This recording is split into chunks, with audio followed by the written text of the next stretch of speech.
Dr. Peter Lombard and Derek Horton are members of a special fraternity locally.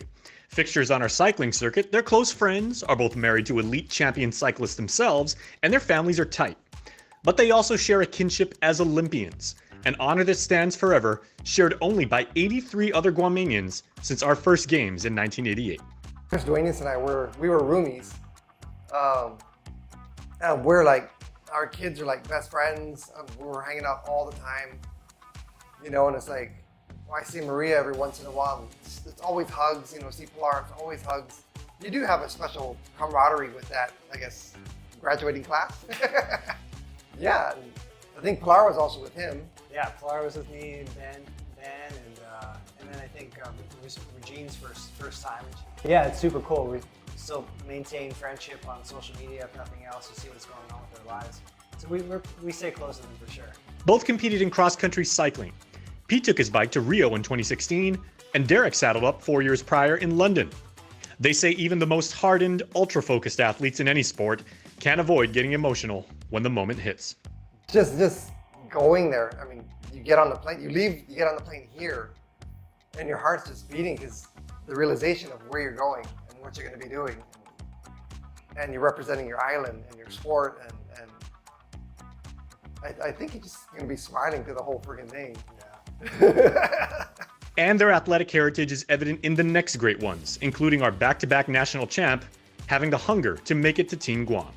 They're inspiring us to get out there, travel internationally, do all the races, and so that way we get that exposure to that higher level.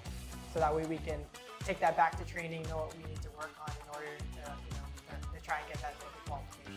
All of these gifted athletes shared a dream, didn't back down to economic challenges, injuries, or work obligations, and earned their spots. You have to get out and you have to travel and you have to do it on the regular.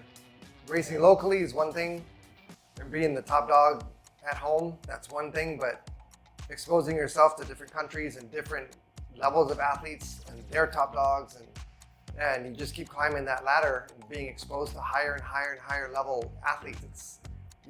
That's the only way to get faster. That's the only way.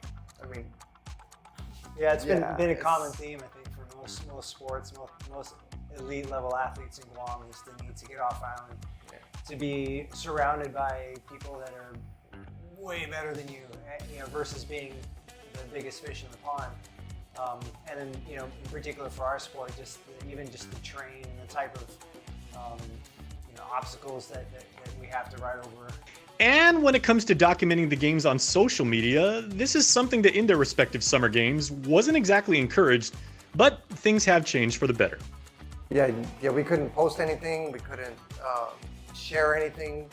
It was locked down pretty good. Yeah. I'm trying to remember what the rules were, because I know I was posting on Instagram and things like that.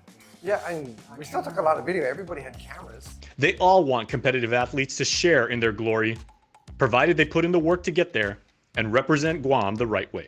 I think we're in a much better place now for young, talented cyclists than we were 10 years ago. And I mean, this guy's got so much cycling talent in him. I always wonder if we had an 18-year-old Derek Horton here with the infrastructure that we've built in the last 5 to 10 years. I mean, I think it would be really neat to see how far you can go.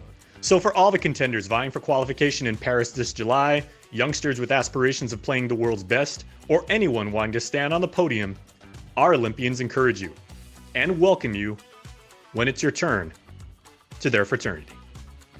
You just, the training's done, you're fit, you're ready, do what you know how to do, and enjoy yourself. I mean, soak it up, soak it in. Take lots of pictures and videos, swap pins out with other athletes. Swap from the other pins, get countries. as many pins as you can. Make as many contacts as you can, because it's a really once in a lifetime experience, and keep a diary so you can remember little things that happen. You want to share those things with everybody back home as well. So